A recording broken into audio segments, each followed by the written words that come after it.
Hola, bienvenidos nuevamente a este curso de Química General. Continuaremos con lo que es el capítulo 1, que corresponde a la introducción. En el capítulo anterior hablábamos de la clasificación de la materia. En este video les hablaré de lo que es las propiedades de la materia y los sistemas de medición. De forma general mencionábamos que la materia es todo aquello que ocupa un lugar en el espacio y tiene peso. En sí, estas dos características ya son propiedades de la materia. Existen, sin embargo, en física dos tipos de materia, la conocida materia oscura y la materia ordinaria. Y aun cuando la materia oscura no tiene interacción con la radiación electromagnética, es decir, la luz, como sucede con la materia ordinaria, ambas comparten algo en común, y es la perturbación del espacio-tiempo que conocemos como gravedad. Al respecto podríamos generar una discusión bastante profunda alrededor de la materia oscura y la materia ordinaria, pero estamos en un curso de química general y no es el objetivo primordial. Además de la gravedad existe otra gama de propiedades de la materia. Las propiedades físicas engloban un conjunto de características que pueden ser medidas de manera simple, pero a diferencia de las propiedades químicas, medir las propiedades físicas no genera cambios en los materiales originales o algún tipo de transformación de la materia en cuestión. Entre las propiedades físicas más comunes o más conocidas, el mismo estado en que se encuentra el material a cierta temperatura ya es una característica o una propiedad. Esto es, si está sólido, si es líquido, si es gaseoso. El color, el brillo, el sabor, el olor, el punto de fusión, punto de ebullición, la dureza, la viscosidad, la conductividad eléctrica, conductividad térmica, masa, el volumen, el peso, todas ellas son propiedades físicas.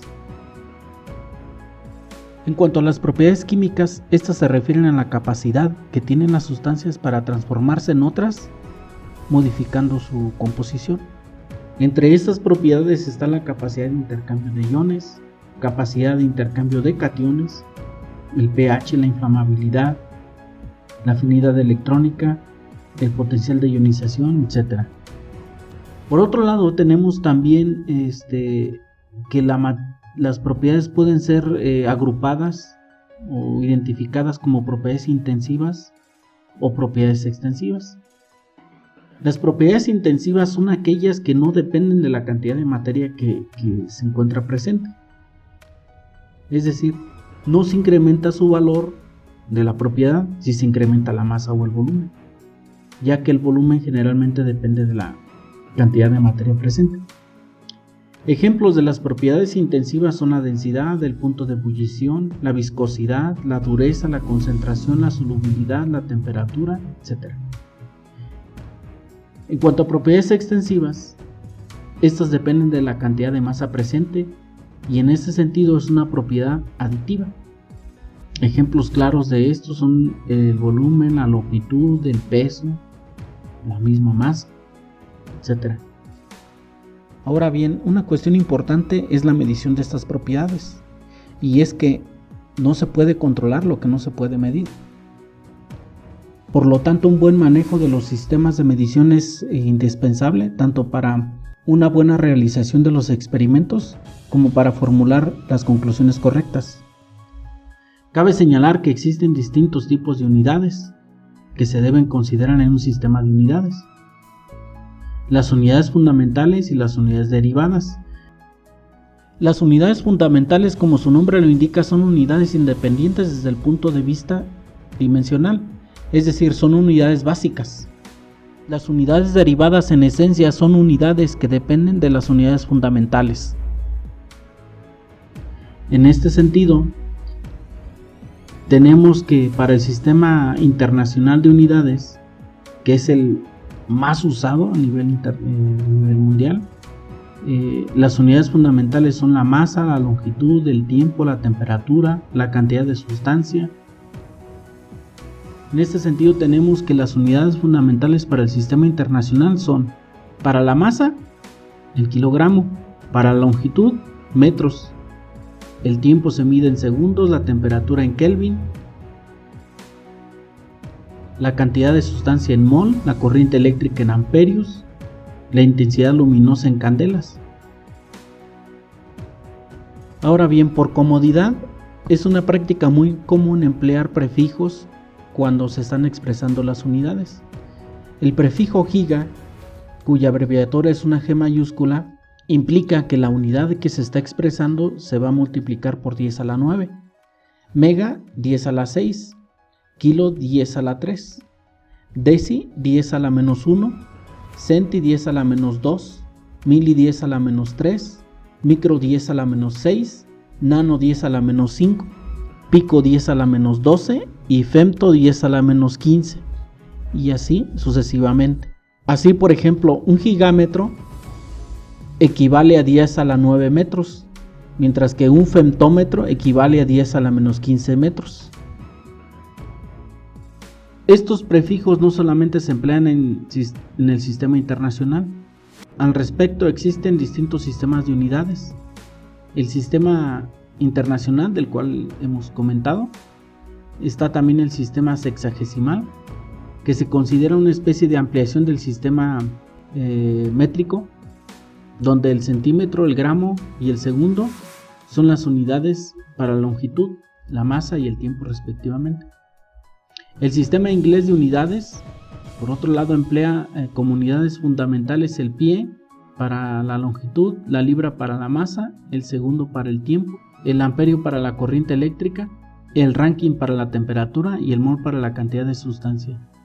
Existen otros grupos de unidades, por ejemplo las unidades atómicas, que son muy empleadas en física atómica, electromagnetismo y mecánica cuántica. En este caso las unidades fundamentales son para la longitud el radio de Bohr, para la masa es la masa del electrón en reposo, la carga se mide en carga elemental, es decir la carga de un electrón, el momento angular la constante de Planck, y para la energía se emplea el Hartree. Para medir la longitud existen distintos dispositivos. Los más simples, pues una regla o una cinta métrica, pero pueden darse el caso donde, por ejemplo, se empleen patrones comparativos como los que se muestran en la micrografía óptica o en las micrografías electrónicas, donde un pequeño patrón se emplea para, podríamos decir, medir cada uno de las formas que se pueden observar en las micrografías. Para medir la masa de un objeto se cuenta en el laboratorio con balanzas de medición. El amperio se mide con equipos especiales llamados multímetros. Existe otro tipo de dispositivos, pero es lo más común. La temperatura se determina con termómetros, termopares, etc. Y la temperatura es una de las magnitudes más importantes cuando se realizan experimentos en laboratorio, al igual que el mol. Sin embargo, el mol se determina de forma indirecta mediante la masa y el peso molecular de las sustancias. Ahora bien, existen maneras de convertir las unidades entre cada uno de los sistemas. En el caso de la temperatura, únicamente hay que tomar en cuenta la definición de la referencia en cada una de las escalas. De esta manera tenemos que la cantidad de grados Fahrenheit equivalen a 9/5 por la cantidad de grados centígrados más 32. Esto es porque en la escala Fahrenheit el agua se congela a menos 32 grados Fahrenheit.